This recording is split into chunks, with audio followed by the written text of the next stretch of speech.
जय माताजी मित्रों, मंत्रों दुनिया कलयुग में तमारू स्वागत है।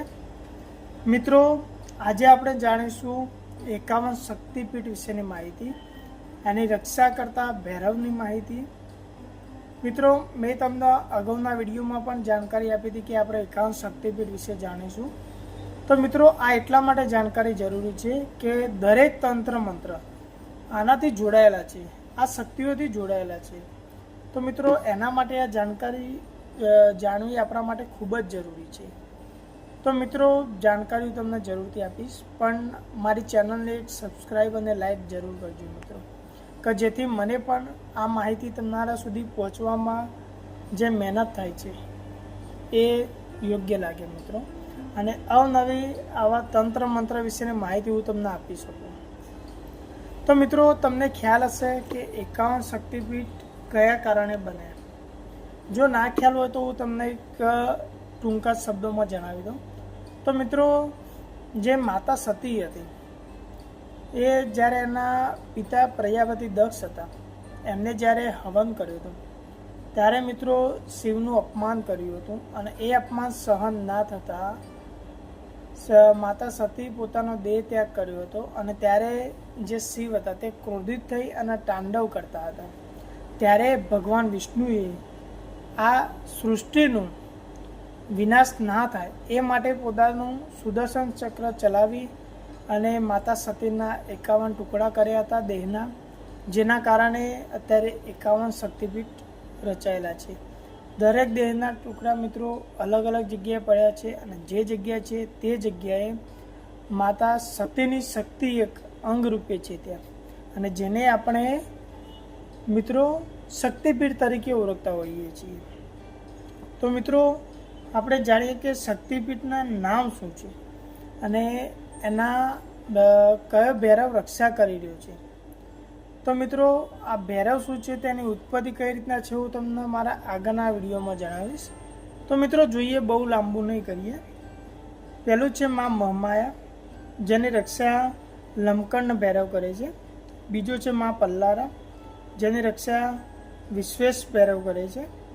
પછી મા બહુલા, જે ભૈરવ ભીરુક્રયની રક્ષા કરે છે। મા મહિષામણની દેવી, જેની રક્ષા ક્રોધિશ કરે છે। મા અવંતી, જેની રક્ષા લંકન કરે છે। મા અપર્ણા, જેની રક્ષા વામન કરે છે। મા ગંદકી ચંડી, જેની રક્ષા ચક્રપાણી કરે છે। મા બ્રાહ્મણી, જેની રક્ષા વિકૃતાક્ષ કરે છે। મા હિંગલાજ, જેની રક્ષા ભીમાલોચન કરે છે।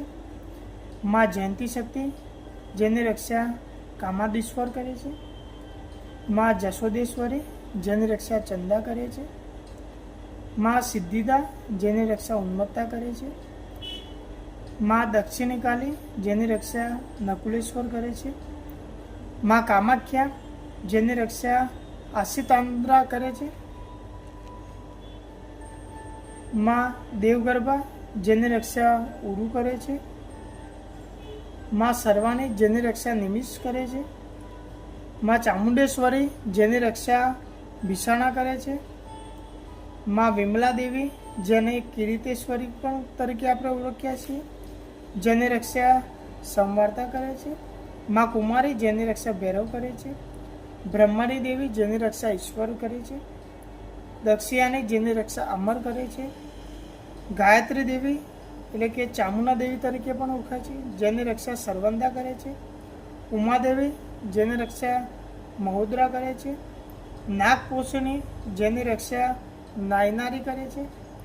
મહાશિરા, જેની રક્ષા કપાલી કરે છે। ભવાની, જેની રક્ષા ચંદ્રશેખર કરે છે। વારાહી, જેની રક્ષા મહારુદ્રા કરે છે। ચંદ્રભાગા, જેની રક્ષા વક્રતુંડ કરે છે। લાલિતા, જેની રક્ષા બેની માધવ કરે છે। સાવિત્રી, જેની રક્ષા સ્તુન મહાદેવ કરે છે। મૈહર, એટલે કે શિવાની તરીકે બી ઓળખાય છે, જેની રક્ષા ચંદ્રિકા કરે છે। નંદની, જેની રક્ષા નંદેશ્વર કરે છે। વિશ્વેશ્વરી સખીની, જેની રક્ષા દંડોપાણી કરે છે।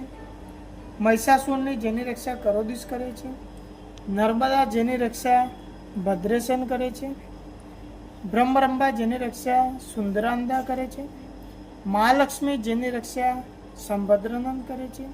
માં નારાયણી જેની રક્ષા સંઘર્ષમાં સંહારા કરે છે, સુનંદા જેની ત્રયંબકમ રક્ષા કરે છે, ત્રિપુરા સુંદરી જેનું ત્રિપુરેશ રક્ષા કરે છે, મંગલચંદિકા જેનું કપલંબ રક્ષા કરે છે, વિશાલ કસી જેને કાલભૈરવ રક્ષા કરે છે, કપાલિની જેની શ્રવંદા રક્ષા કરે છે, અંબિકા જેની અમૃતેશ્વર રક્ષા કરે છે, ઉમાદેવી જે ભૂતનેશ્વર રક્ષા કરે છે, ત્રિપુરા માલિની જેની ભીષણ રક્ષા કરે છે, અંબા જેની બટુક ભૈરવ રક્ષા કરે છે, જય દુર્ગા જેની વૈદ્યનાથ રક્ષા કરે છે, દંતેશ્વરી જેની કપાલ ભૈરવ રક્ષા કરે છે, બિરાજા જેની બહારા રક્ષા કરે છે. તો મિત્રો આ થયા આપણા 51 શક્તિપીઠ જે અખંડ ભારતમાં આવેલા છે. મિત્રો અખંડ ભારત એટલા માટે કહીશ કે હાલનું જે પાકિસ્તાન છે, શ્રીલંકા છે, બાંગ્લાદેશ છે, એ પહેલાં આપણા અખંડ ભારત સાથે જોડાયેલું હતું અને જેની અંદર દરેક અલગ અલગ જગ્યાએ આના અવશેષો છે મિત્રો, અને જેના કારણે આપણે એને શક્તિપીઠ તરીકે ઓળખીએ છીએ. મિત્રો મેં તમને 51 શક્તિના નામ આપ્યા, સામે ભૈરવના નામ આપ્યા. તો આનામાં દરેક દેવી પાછળ ભૈરવ કેમ છે, એનું રહસ્ય શું છે, એ મિત્રો હું તમને મારા આગળના વિડીયોમાં જણાવવાનો છું. પણ મિત્રો આ દરેક દેવીના નામ તમે યાદ રાખજો અને ભૈરવ વિશે બી તમે યાદ રાખજો, જે મિત્રો અવનવા તંત્ર મંત્ર માટે ખૂબ જ જરૂરી છે, જે હું તમને આગળ જણાવીશ મિત્રો.